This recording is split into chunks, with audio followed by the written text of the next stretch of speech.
What's up, everyone? Welcome to the video. Today we're going to take a look at how to replace the battery in this Toyota Camry remote key fob. This Toyota Camry key fob is going to use replacement battery CR2450, and I'll put a link in the description box of this video to where you can find these replacement batteries if you're in need.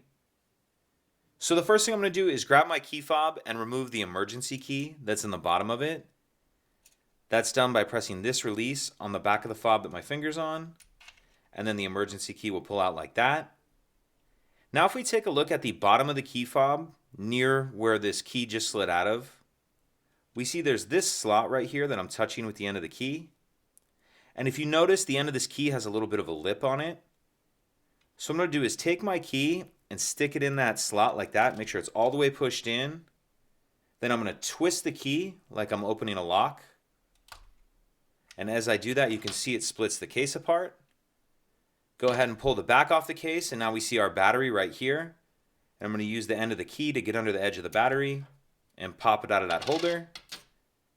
Now I'll grab my new replacement battery, and you want to make sure that you're installing that with the plus side up, positive side up.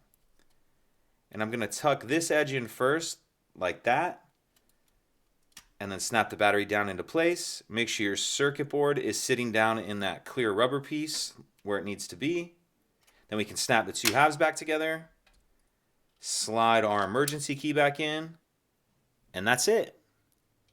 If you could take a second to like and subscribe, it helps us out, and I'd appreciate it. Thank you.